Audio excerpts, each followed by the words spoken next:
हम तो यही चाहते कि बिहार के लोग, सब लोग इस लड़ाई में एकजुट होइए। जब तक आप लोग एकजुट नहीं होइएगा, ये भाजपा की पार्टी अमीरों की पार्टी है, इनको गरीबों से लेना देना नहीं है, ये आरक्षण विरोधी है। आरक्षण की मांग को लेकर आरजेडी नेता तेजस्वी यादव आज धरने पर बैठे, जहां उन्होंने आरक्षण को लेकर कहा कि बीजेपी चाहती है कि कूड़ा बीनने वाले का बेटा और उसकी अगली पीढ़ी पूरी जिंदगी नालियां साफ करे। जो भिखारी हैं उन्हें पूरी जिंदगी भिखारी ही रखना चाहिए। यही बीजेपी की मानसिकता है।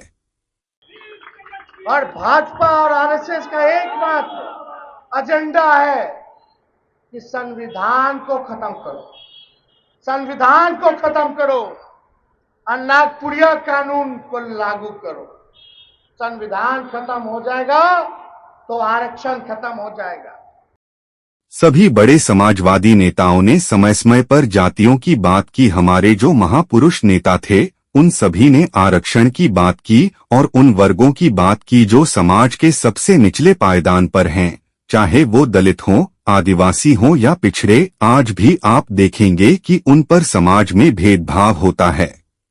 आज बड़ा दुख होता है, कई बार जो है अपने आप को जो लोग समाजवादी बोलते हैं, आज उनका चेहरा जो है उजागर हो।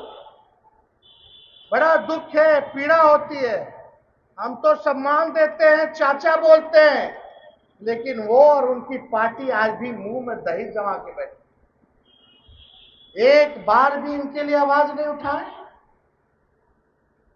आज उनके बदौलत अगर भारत में सरकार चल रही है, उनके पार्टी के लोग मंत्री हैं भारत सरकार में। अगर भाजपा ने मना कर दिया आज जातीय जनगणना कराने से, 9वीं अनुसूची में बिहार का आरक्षण को डालने से, तो जितना बड़ा दोषी भाजपा है उतना बड़ा दोषी नीतीश कुमार जी। हमने जाति आधारित गणना कराया तो बीजेपी वाले कोर्ट चले गए और इस पर रोक लगवा दी। फिर हम लोगों ने सुप्रीम कोर्ट में जाकर इस जीत कर लेकर आए हैं। मैंने आरक्षण कराया तो चाचा बीजेपी के साथ चले गए और आज बीजेपी वाला कोर्ट में जाकर इस पर रोक लगवा दिया। इससे किसका नुकसान हुआ? तेजस्वी का हुआ नहीं, यह आम जनता का नुकसान है। आज पूरे बिहार में आरक्षण विरोधी सरकार जो है उसके खिलाफ हम लोग धरना देने का काम कर रहे हैं और इसी धरना के माध्यम से आज बिहार से जो आवाज़ गूंज रही है, जो आरक्षण के विरोध में ये लोग जो काम कर रहे हैं, उसका जो आवाज़ गूंज रही है वो दिल्ली सरकार की कान फाड़ने के लिए बहुत ही ज़रूरी था। और आज बिहार के लोग आज जो आरक्षण के विरोध में जो धरना दे रहे हैं, जो प्रदर्शन कर रहे हैं, जो उनका समर्थन मिल रहा है, आज इससे पता चलता है कि आने वाले समय में वो लोग दोनों आदमी को समझ में आ जाएगा कि आरक्षण क्या चीज़ होती है। यादव लगातार धरने पे आज बैठे हैं आरक्षण को लेकर। अरे धरना दिखावटी है, जनता को बरगला रहा है, इसलिए कि जब जनता की समस्या की बात होती है विधानसभा में उठाने की तो गायब रहते हैं। अब वो नाटक कर रहा है। ये आरक्षण की सीमा को बढ़ाने के लिए कि जो 65% बिहार सरकार ने पूर्व कैबिनेट में जो पास करके भेजा था कि इसको भारत सरकार के 9वीं अनुसूची में दर्ज करने के लिए, ताकि आरक्षण की सीमा जो जनसंख्या के अनुसार बढ़ा सके और अति पिछड़ों के हक और उनके लिए आगे की बात हो सके। भारत सरकार के जब तक 9वीं अनुसूची में दाखिल नहीं करेगा, हमेशा उसका मांग पर ध्यान नहीं दिया जाएगा। आरक्षण को लेके आए हैं और आरक्षण को लागू कराना है और जनता के यहाँ सुख सुविधा पहुँचाना है और महंगाई को भी गिराना है।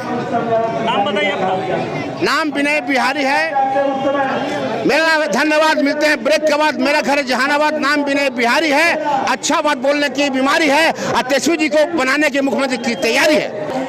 65% आरक्षण के दायरा को बढ़ा के कर दिया गया, जिसको कोर्ट ने स्टे कर दिया। इसके खिलाफ में केंद्र सरकार, एनडीए की जो सरकार है या बिहार सरकार की मांग थी, जब गठबंधन की सरकार थी, यहाँ की जनता की मांग थी कि इसको 9वीं अनुसूची में डाल दिया जाए। यदि 9वीं अनुसूची में डाल दिया जाता तो आज कोर्ट इस पर कुछ नहीं कर सकता था। अब इसी के लिए हम लोग पूरे बिहार में ये आंदोलन कर रहे हैं कि जो एनडीए की सरकार है, जो आरक्षण विरोधी है, दलित विरोधी, पिछड़ा विरोधी, अल्पसंख्यक विरोधी है, इस आरक्षण के सीमा को 9वीं अनुसूची में नहीं डालना चाहती है।